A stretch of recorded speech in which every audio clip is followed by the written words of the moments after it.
This is Mikey Mason, and you're listening to Why We Game.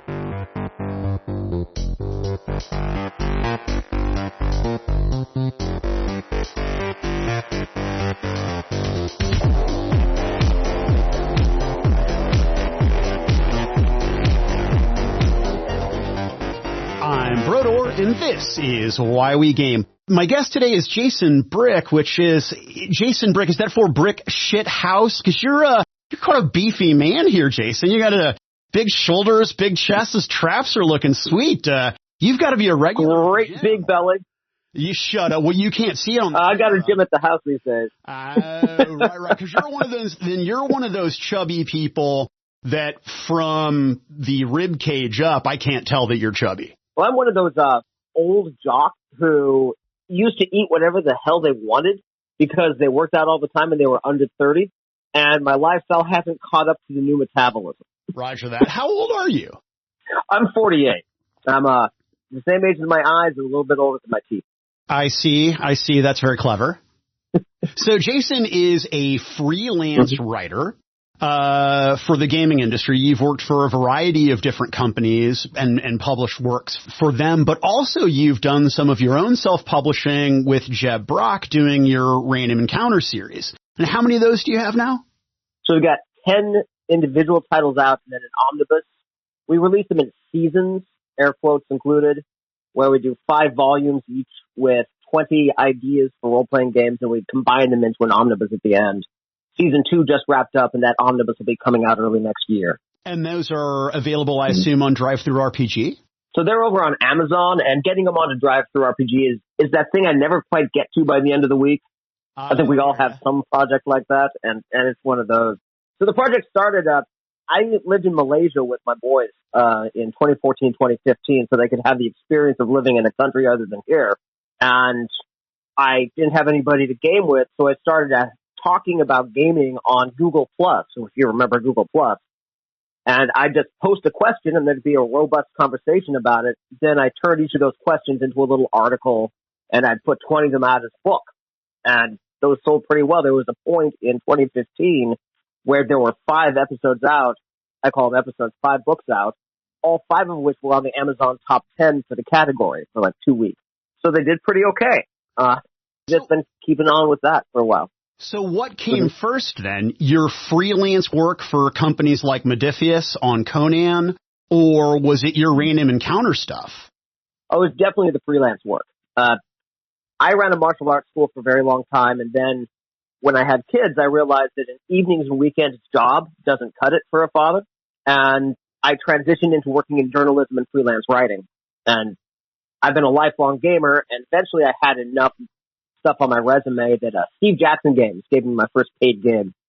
And as you know, it's a very small community, the professional gaming community. So the guys at Steve Jackson, they recommended me to the guys at Pathfinder, and that rolled into some work for Green Ronin, and that worked at Modiphius was the only company that I approached cold, and I heard about them on Stephen Jarjora's podcast. I just hassled them about the Octoon Cthulhu project until they gave me a gig because it was such a cool and exciting property. You wrote for Octoon Cthulhu? Yes, I did. I got to do this cool adventure for a crossover there, Interface 1940 crossover, the Cyberpunk Cthulhu World War II crossover. I got to do the adventure in that, and it was so much fun. All right. I'm going to need you to repeat what you worked on for Octoon Cthulhu. Okay.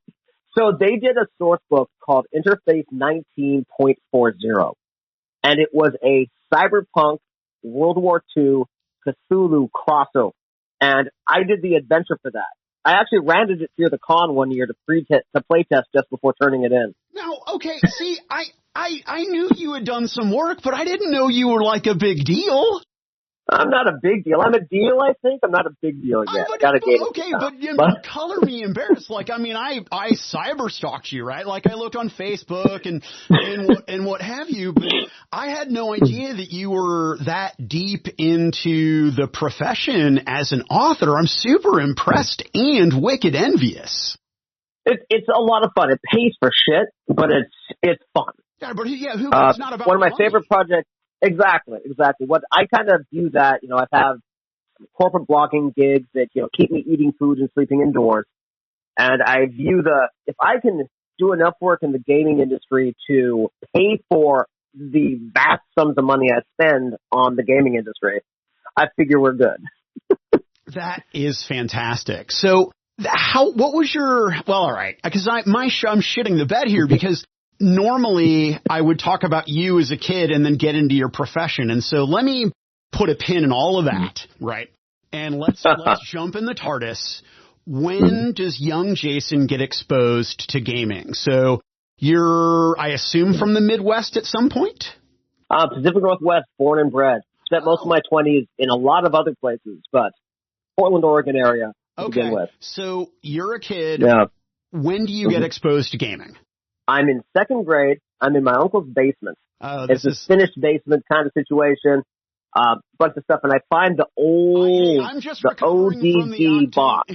I'm just recovering from the Octane Cthulhu boner. I can't have you getting molested in your uncle's basement right now. That's my refractory period is much longer. But so I'm sorry, you're in the basement and you find the what box? No problem.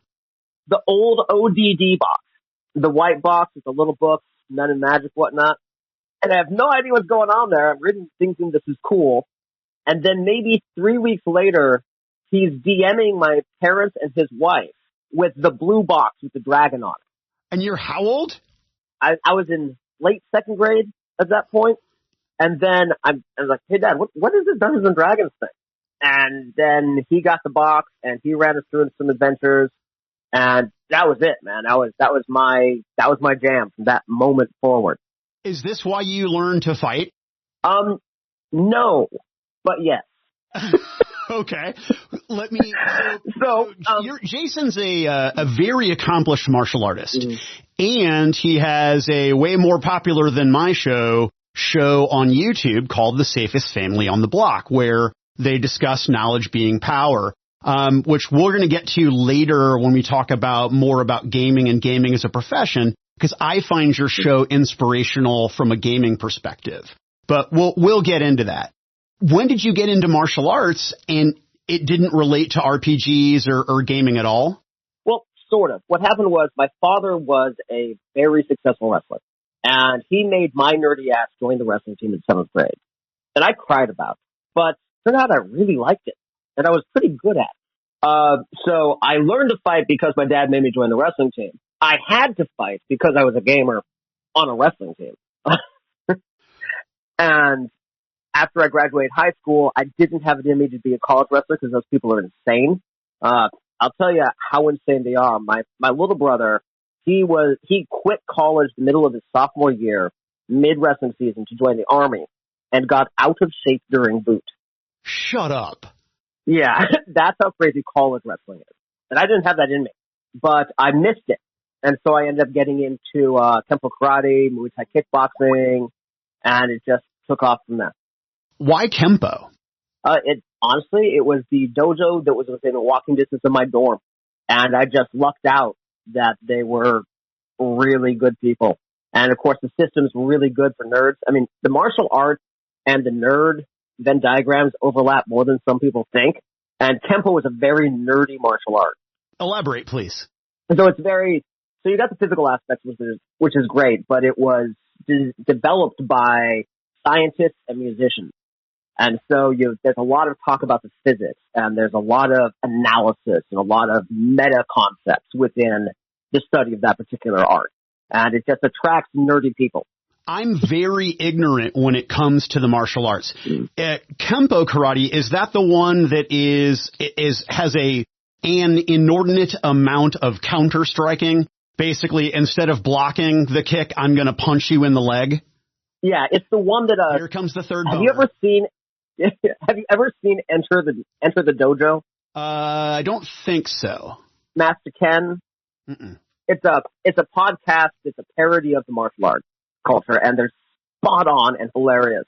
But it's the art that they're making fun of. It's one of those where there's a technique where somebody has pushed you or grabbed your lapels.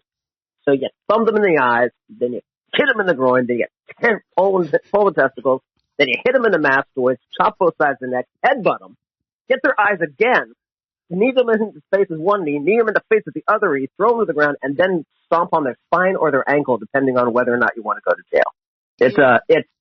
If Batman studied a particular martial art, it's Kempo karate. Entirely possible. Yeah, it is a very nerdy art in that way, where, not only all that beautiful, gruesome overreaction, but you're dealing with the angles and the meta concepts within how the art was constructed. You can nerd out about it for days. Let's go back to the basement. So you're in the basement. Mm-hmm. Parents are playing Blue Box D&D. And then, yes, indeed. What is this? So how did you make the transition from spectator to participant? I asked my dad, and he ran a game for us one weekend. And that was it. I started DMing for my little brother and the neighborhood kids, asked for Star Frontiers for the next birthday, then Top Secret, then got into GURPS, just on. And Paranoia was one of my favorites forever. And you did writing for them as well, professionally. Yeah, very recently got on with them finally. I did an adventure that's now on Director RPG called March of the Clones, where absolutely nothing bad happened in a particular sector, but the infrareds all need to be evacuated. And the PCs are, the troubleshooters are sent to lead the 2,000, 2,300 infrareds from this location where nothing bad happened to another location. And it's like you crossed, it's like a cross between Paranoia and Lemmings, that old video game. And I introduced, as one of the things the DM has to do, get a whiteboard, write the number of surviving infrareds on it. And then every time something bad happens, you erase it and put more on and change the number. And they watch the number of infrareds dwindle as the game goes on. That's fun, too, that these survivors are an expendable resource, right, that are also measuring our level of success. Oh, that's fantastic. Like, I want to game that and be like, well, I mean, you can go that route. It's going to cost you some survivors, but you can definitely take that shortcut. Yeah, no, they're really fun to work with. I also got on with their Project Infinite Whole, which is their box set about R&D, and that Kickstarter finished up last spring, and they're shipping in the next couple of months. You're writing not just for gaming, but you write elsewhere professionally, yes? Correct. Yeah, because, for example, you just wrapped up a Kickstarter for your latest flash fiction anthology. Indeed, and there's somebody we know who's in there. Dan Rucker. Who is that guy? Dan Real Rucker son of a bitch. From Fear the Boot is in it. Yep. Wayne Cole from Fear the Boot is in it. Yeah, Jed Brock's in it, and this douchebag Mike Roder got in there too. So I had, and I don't want to, spoiler alert, but I had no idea what Dan had written, and I had no idea that thematically and in title that our stories were that similar.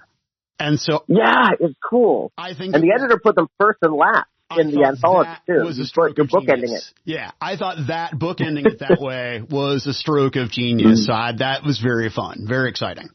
Yeah, now that's not my fault. That's Ian, the editor. That's his fault because he's really good at that shit, and I'm not. Okay, well then, but this anthology is yours. So, and this is the third one. Is that correct? The fourth one, actually. Fourth, okay. So I had Baby Shoes, Itty Bitty, Worth 1,000 Words, so I guess I missed one. Yeah, there's one called Flash that we did in 2016, I think. Gotcha. Okay. Well, so the fourth one. So then how did you put all that together? Why? And behind the scenes, what is your participation level? So the idea just came to me. It was one of those shower ideas that you actually remember when you're done with the shower, about how flash fiction is fun. It's stories under 1,000 words. They definitely imply more than they tell, and it's a really fun and interesting genre. And it doesn't get a lot of service in traditional publishing because when you get a whole bunch of authors together and you start splitting up the royalties, it's hard in traditional publishing to make that happen in a realistic way. But when you're crowdfunding, having 100 authors in a book, all hoping it succeeds, all something for it, it's a feature, not a bug.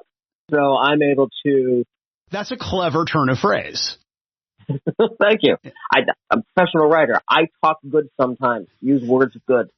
But then I just did that one, and it worked out pretty well. and it was fun enough that I did the second one, then the third one. And in the middle of the third one, I realized that this would be a whole lot easier if I worked on it for the whole year instead of trying to do 100 stories by 100 authors in 2 months, which is why we now have the newsletter. And that newsletter delivers a flash fiction story twice a week on Tuesdays and Fridays every week. And then at the end of the year, I've got 100 stories. So where do I find that on the interwebs? So we've got a landing page for it with an unpronounceable URL, but it's in a flash newsletter, and I'll send you the URL to put in the show notes and whatnot. Perfect. Yeah, I just want to make sure people can find you so we can plug it properly. Yeah. And we're always looking for more contributors. So anybody who's listening who's got a short piece of fiction they want to send in, I'd love to see it. Let's go back to high school then. You're a wrestler. You have a natural aptitude for wrestling. You're gaming and writing. You find that you have a natural aptitude for both of those things as well. And you find that those two worlds aren't mixing? Not particularly well. It's one of those classic stories where one of my earliest memories is pretending to write stories on paper, scribbling before I knew how to write, and just pretending that what was on the paper reflected the story in my mind. And I received a lot of feedback about my ability to write in grade school and middle school, won some awards in high school, had some minor publications in high school. My two best friends in high school, one of their parents was a technical writer. The other was a best-selling USA Today best-selling author. In college, I was told by more than one professor that I could write professionally. So, of course, I went into some entirely different field for the next 15 years of my life. And that was teaching martial arts? That was teaching martial arts. Taught in the school in Albuquerque, New Mexico, went to Japan for a little while, ended up coaching a karate team at a Japanese high school, which was an adventure and a half. Came home, managed a school for a guy, bought that school from that guy, and ran that school for a while until, I think I mentioned earlier that when my kids got school age and I spent half a year not seeing them really, it was time to move on. And then I had always written for that whole time a little bit here where I wrote all my ad copy. I kept up a blog. I had a column in the local paper, things like that. And I was able to transition that resume into some paid gigs pretty quickly. Back in school, when you're gaming and wrestling, those two communities, those two tribes, I assume, did not mesh at that time. No, not at all. I think they do more now. Oh, sure. I feel like the social milieu in high schools is a lot less brutal than it was. And I found that was one of the things that I really loved when I got into traditional martial arts in college, where the wrestling team didn't love me because I was a nerd. And the nerds didn't really trust me because I was also a jock. So I didn't have a whole lot of friends. But the martial arts community gets full of nerdy jocks. So like, I found my people. The mothership has called me home. Why do you think that is? I think that a lot of people did get into the martial arts because they got bullied. So you got some selection bias. And there's the concept of the scholar warrior, somebody who is a decent athlete and a knowledgeable person who reads and thinks and talks about the things they read and think about. It's kind of ensconced in the culture. You know, Miyamoto Musashi is known because he was the, legendary swordsman, but also because he wrote the Book of Five Rings. You know, Qui-Gon King, Bruce Lee, these are all people who multi-class jock geek. That is a delightful way of putting it, that they have multi-classed as jock geek. I'm going to co-opt that. Please do. So you're gaming, you're wrestling, you're trying to straddle between those two communities, but it wasn't until you left high school that you found martial arts. Correct. So then you go off to college, you're studying martial arts, but you still game. Yes, absolutely. The usual college Saturday night down in the basement kind of situation. And then once I graduated, I ran games for whoever would want to play. And then you got into that situation where, because I was willing to DM. If you're willing to GM, there's always 30 people who want you to run a game for them, right? And I definitely did that. Right, because you have the confidence from your athletic world, from that conditioning and that training. You have that physical presence, you have a confidence, and you're willing to engage in this stuff. I bet you could have made your own cult. I'm sorry, that you broke up a little bit there. I suspect that you would have been able to make your own cult given your athletic prowess and confidence and your willingness to game master. Damn, I tried. When did you decide to take a stab at doing it professionally? Not martial arts, but gaming. I tried a few times over the years. I'd sent a query letter to Dragon Magazine back in high school, a couple other times in my 20s. And then really it was one of those where once I had enough paid work as a writer, I went back to it and just started sending out query letters because it was something I definitely wanted to do. And then it worked out a lot better after I'd had a couple of years of not just professional experience, but professional editors looking at my work and telling me all the ways I fucked it up. And that was one of the things that I find most impressive about your bio is looking at your Kickstarter page, talking to you today, listening to your history. You're someone who is not afraid to falter and fail. And it seems that you just dust yourself off and you know, whatever stupid fucking cliche, getting back on the proverbial horse, whatever. You're somebody that when you meet adversity and you meet failure, it doesn't discourage you from continuing to try or even try something brand new. That's rare in people. Well, I'm used to fucking up. It doesn't scare me anymore. But more seriously, I'll tell a story. I speak at a lot of writing conventions because I've had some success with it. And I was at a convention on the Oregon coast, and there were a dozen of us at what I call the grown-ups table, which is where the conference guests and speakers sit. I don't actually like that in conferences. I really prefer a conference where you're encouraged to go sit with the people who showed up because they paid good money to come hang out with you. You should hang out with them. But at this particular conference, there was the grown-ups table, and I'm over there, and there's a dozen people at the table. 3 of us are men. And we're just having a conversation. Turns out all 3 of us wrestled. And 2 of the 3 of us did the martial arts tournament circuit. And so we started talking about that, and then we opened up the conversation to the rest of the table. And at that table, there was one person out of the 12 who had not been an athlete or a musician or in drama in high school and college. And what I take from that is if your school experience is just academic and you get that 99% on the math test, you feel bad about that 1%, and you never get to go back and do it right. But in athletics, in music, in drama, you fuck that up, try again until you get it right. It's just part of the culture. It's your Tuesday. And if when you're growing up, you just had that experience of being told you did it wrong, try again, I think that builds resilient people. I think you just explained my entire childhood, because my entire childhood was you did it wrong. There was never coaching. Mm-hmm. There was never development. There was never let me show you how to do it right. It was always you did it wrong. You're stupid. And now you're going to get hit. Yeah. I've had an epiphany. I'm standing.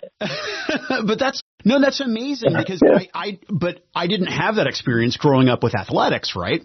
I didn't have this is what you did wrong. This is how you do it better. But then couple that with the science and discipline and philosophy of martial arts. So take that, I'm willing to do it again and again and again until I get it right. And now I'm going to couple it with something that is not only is it interesting to me physically, it's interesting to me mentally and on some level spiritually. So I get what you're saying about sort of the scholar-athlete thing and how that's a subset of the tribe. Yeah, I've been very, very fortunate to have the good coaching and the good teaching and the good role models that modeled, as you say, that willingness to go out, give it a try. And sometimes literally you give it a try, you get kicked directly in the face and you break your nose. But yeah, do the little thing and you get back to it. I thought I broke my nose when I fell down on the ladder. Jeebus Christ, man, my nose hurt. It still hurts. It's been 3 weeks. Oh, yeah, but ow, man. Your first writing gig was for Steve Jackson Games? Yeah, in the gaming industry. Yes, I did an article for Pyramid Magazine, which is now defunct. And then that was a regular gig for about 3 years. What was your first article about? So they had a regular series called The Gameable Blank, where a professional wrote an article about what's life really like in this profession and some thoughts on which skills and advantages and disadvantages are realistic. And I did one on the game of a bouncer because I'd had some experience in clubs and whatnot. And so I wrote about how a bouncer would act, both as an NPC, or I spun an idea about, a campaign where you're the security at Callahan's Cross Time Saloon. And it was a lot of fun. Was that a GURPS scenario? Yes. Yeah. Of course it was. Of course it was. And you did that gig for years. Yeah. Yeah, for about 3 years. I would send Steven. He's being called Steven. I found that out way late in our relationship, to my embarrassment. But I'd send Steven a bullet list of like 10 ideas about once a quarter, then he'd greenlight me for 2 or 3. So it's about, throwing what's sketty at the wall and seeing what sticks. Exactly. And one of the things that I've been fortunate about in the gaming industry is the overwhelming majority of gaming freelancers are gamers with a full-time job doing something else who like to throw out articles and do some writing from time to time. I kind of came into it at that point with 3 years of full-time professional freelance writing. And so because I turn shit in on time and I turn in clean copy, once I get in a relationship with an editor, they're usually very happy to work with me a second time. Please define clean copy. So the capitalization's correct. There aren't grammar errors. The text doesn't need a lot of fiddling before it doesn't embarrass the editor. That, like anything else, is a skill that you had to develop. Yes, got hammered by a lot of editors for the first many years, and listened to them and got better at my job. I want to go back to what inspired your first article, and that is gamifying a profession. When doing my inadequate background research on you, I watched a few episodes of The Safest Family on the Block. Now, I don't have kids. I'm a relatively fit, middle-aged Caucasian guy who lives in a middle-class neighborhood. So my situational awareness is very, very poor because I don't feel threatened, right? Yeah. Yeah, there's one, you saw the interview with Rory Miller. There's one guy who targets us at all, and that's an aggressive panhandler.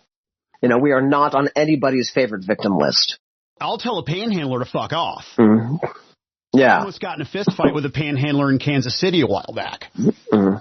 I have my rule, which is simple, that I keep a few bucks in my pocket. If you are trying, if you're playing an instrument, if you're dancing, if you're selling oranges on the side of the road, whatever, you will get my money. But if you're just asking me for money, fuck you. Yeah, I love this. There's a meme that came across my desk a few years ago. Picture on the left was of a guy with a will work for food, right? Next block over, there's a Hispanic person selling oranges out of a shopping cart with a sign that says, "No, he won't." Fantastic. Absolutely fantastic. But your show gave me a tremendous amount of inspiration because I was thinking, how do I relate it to gaming? And there's a lot to take away from the show. In the 2 particular episodes that I really indulged on, which were Rory Miller and Rebecca Knight. And so, Rebecca's the bomb.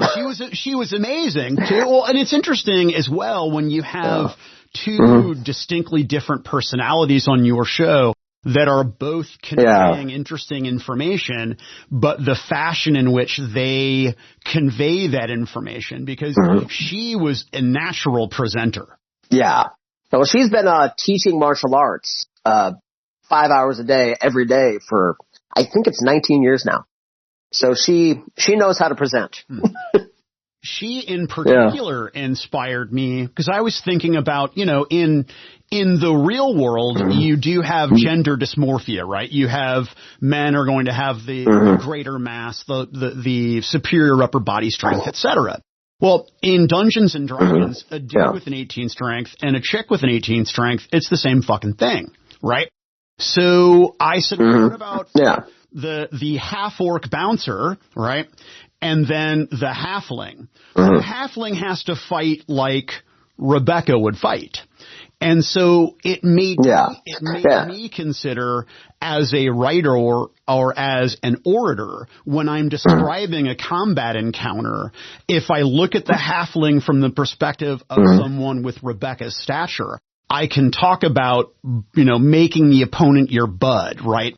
The battered, unconscious, dead, and how she describes the ruthless nature with which someone of her size is going to have to fight. Now, she doesn't put it in those terms, but it really, really made me think how absolutely fucking metal my next halfling rogue is going to be. I mean, just the way I'm going to dominate narratively combat about dudes getting cut in all sorts of uncomfortable, vulnerable places. Absolutely. Yeah. For folks who never saw the episode, Rebecca is a very, very experienced martial artist, and she's about 5'1", and if she weighs $105, she's wearing a heavy coat, and she's one of the most dangerous people I know. That's another thing that's remarkable to me in relation to your profession as a martial artist, but you're also your profession as a gamer. And something I found that is incongruous between the two. In the real world, a person who has training, combat experience, discipline that is both exercised mentally and physically, whether it's martial arts, whether it is sports, whether it's firearms, right? The people who go and get their concealed carry aren't the people who go shoot up schools. The people who spend 20 years studying the martial arts aren't the people who go out and pick fights. The opposite is true in gaming. A little bit, yeah.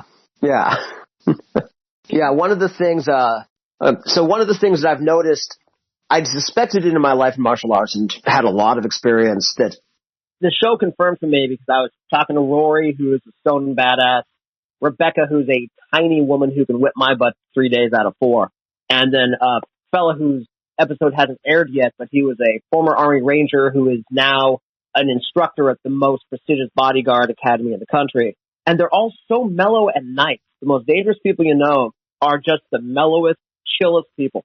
And why is that? It's the paradox of combative training. When you're a firearms guy, you can shoot a guy. You know how. And that confidence creates and breeds just a level of confidence that lets you be nicer. Somebody messes with you, tries to start a road rage thing, you're able to walk away from that. You don't feel like a pussy, you feel merciful. And it's harder to hurt your feelings. And so they're just more mellow.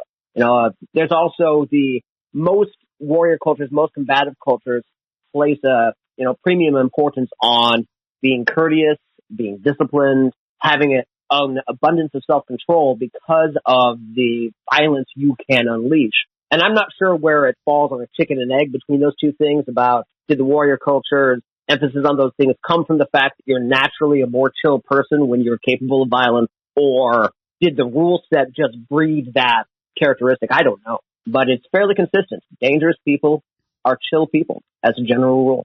It's interesting. I saw a blurb. On Facebook you see those bullshit. You see the bullshit ads for stuff. And I saw a T-shirt that and I'm summarizing here, but it basically said that because men have become civilized, they're much less polite. In a time where there wasn't a law enforcement and everyone had a gun on their hip, you were very careful about the words that you use. I suspect that when you're a combat trained person, that something similar occurs, that not only are you realize that what you're capable of, but you also recognize that I might lose, right? I can be hurt. I can hurt somebody else. We are both in danger, right? And when both people recognize that both sides are potentially in danger, I suspect that they're willing to be way more chill. Absolutely. You saw Rory's interview where he mentioned the fact that the best way to not get stabbed is not to be the kind of asshole somebody wants to stab. Right. Hey, have you ever read a book? Where's the darn title that I wrote down? It's How to Win a Fight. It's a guide to avoiding and surviving violence. was that one of Mark McYoung's titles?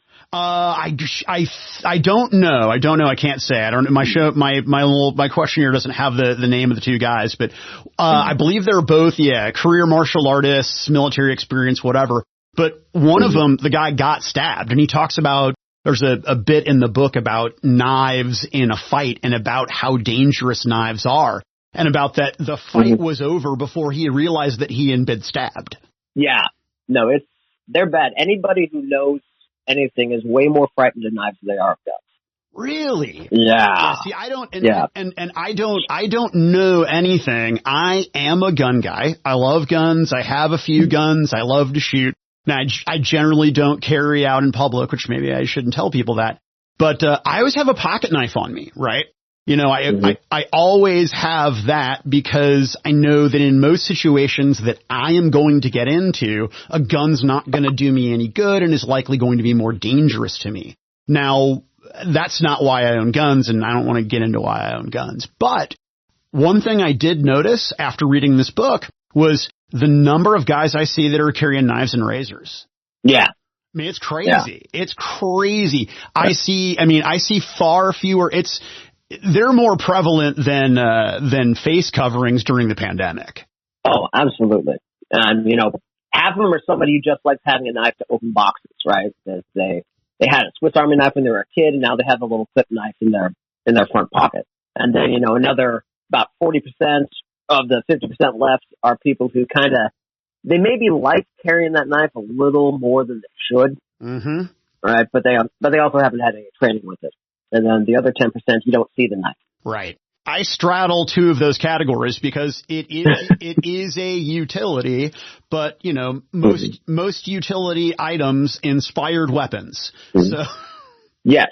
And just watch the Jackie Chan movie to see how many things can be a weapon if you're brave enough. Oh, sure. Sure. Yeah. Well, one of the other things that I thought was fascinating that really made me think about gaming is during Rory's interview, he talks about social versus asocial behavior. And he said something to me that I think may well change how I run combat encounters forever. And that was this. He said that fighting is communication, and subconsciously in a fight, because it's communication, you will provide your opponent opportunity to communicate. Hunters are asocial. Hunting is not communication. In hunting, you are a thing, and you're something that I need to overcome, but we're not communicating. Therefore, I'm not going to give you the opportunity to communicate. And I think that combat, particularly because it is turn related, that is very, very true, that even though narratively it is hunting, descriptively and socially it's fighting. And I think that sometimes I'll run a combat encounter because I treat it like a fight and not like a hunt. It's descriptively and narratively less tense and less interesting. No, absolutely. I never thought of it that way, but it's absolutely an opportunity to make our games more vibrant and interesting. And kind of piggybacking on that, the third category that Rory talked about was if I'm hunting with a group, I'm communicating. I'm just not communicating with you. Right. You're a piece of meat, right? But the way that I beat you down, the way that the hunter attacks, is meant to communicate to the other members of their group that they're willing, that they're dangerous, that they're, you know, whatever that attack is. So I can imagine a group of orcs attacking the party. And when they attack, you know, they're not thinking of this human scum as somebody to communicate with, but the style they attack with, what they say when they do it, even something like leaving a really stupid opening and taking a dagger to the gut and then continuing to attack without making any noise. What are the attacking enemy communicating to each other in the midst of this combat? I think there's some opportunity for some really great color. You're right. So when are you going to write a book about descriptive and narrative combat in role-playing games, like sort of a system agnostic thing? Because Let me tell you my inspiration. I adore Tolkien in the same way that I adore Gary Gygax. Had it not been for what he created, I would not have the passion for the thing that I have today. However, the Balrog encounter, for example, was just a wretched disappointment.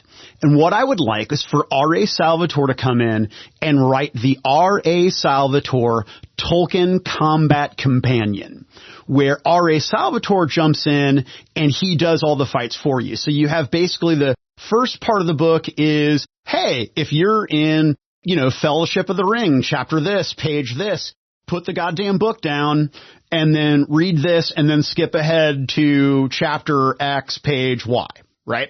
I want Jason Brick to write, here's flowery combat, here's dancey combat, here's combat for the large brute, here's combat for the small and delicate halfling-style body type, right? Here's how a group of predators or soldiers is going to communicate compared to a group of untrained militia people.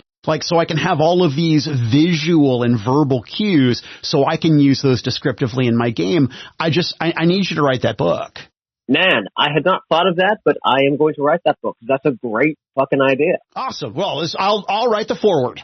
I'll take you up on that, man. That would be perfect. I was kidding, but yeah, I would absolutely be honored. But yeah, that's the kind of gaming supplement that I want to see. I want to read people who have combat experience and help me translate that to narrative, right? They say write what you know. Any physical confrontation that I have ever been in has been significantly one-sided to against me in most cases. In my experience, writers say write what you know. I don't have combat experience or combat training, so I need other people out there who are gamers to create that content for me to back on Kickstarter and to purchase and to read and to proselytize. Well, that makes sense. Is there anything that you have that is upcoming that we want to make sure that we plug?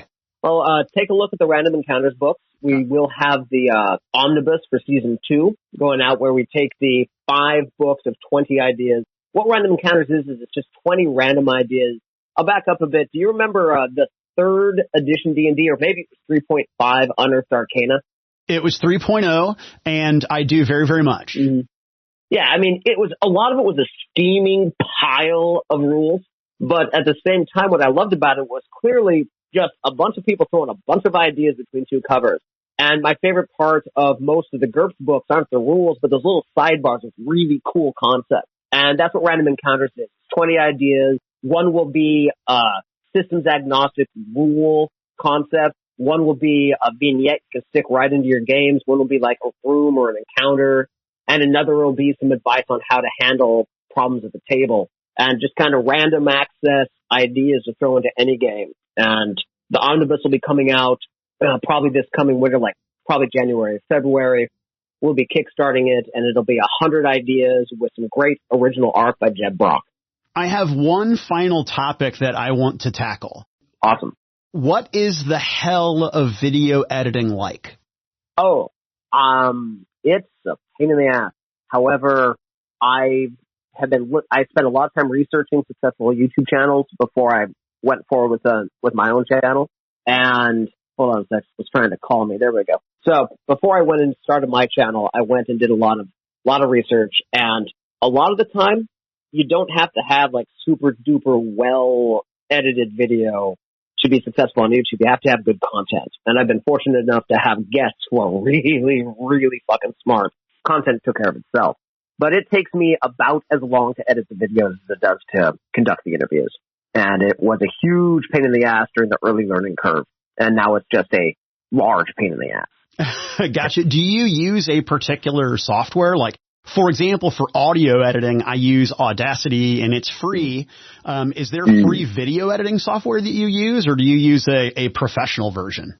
There's a suite called Lightwork that does everything I need it to. You look at the reviews, and there's the real film geeks and the serious professionals. They don't like that it's missing a few features, but I don't know how to use those features.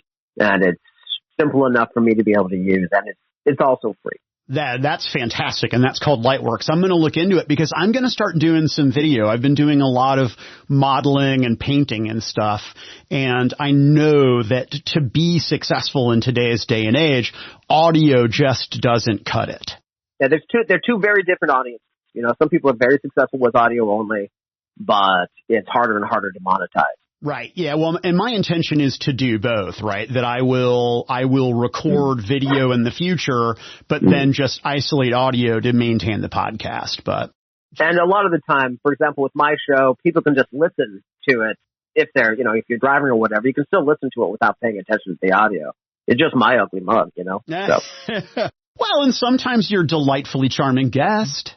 Yes, that's true. That's true. And they are charming. I've got a face made for radio, but a lot of these people are, fairly athletic, take good care of themselves. Yeah, you sell yourself short. You are plenty handsome. You do not, you might have a bit of a belly, but you do not have dad bod. Well, that's what my wife keeps telling me. Usually in the context of I do something stupid and she sighs and goes, "Oh man, lucky you're good looking."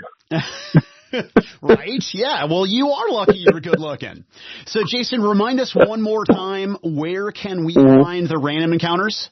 So right now it's up on Amazon. We also have a Facebook group, Random Encounters. I think it's role-playing Random Encounters because somebody already took Random Encounters.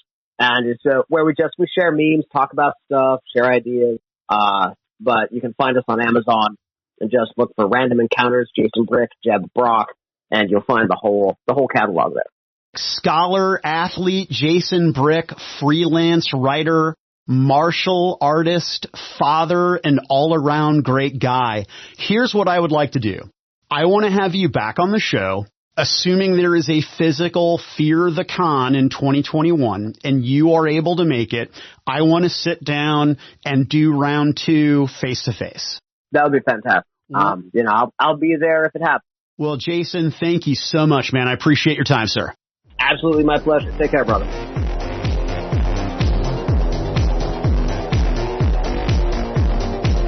Why We Game is a production of the Influence Foundation. All rights reserved. Audio editing by Brodor. Music by Owen Godwin.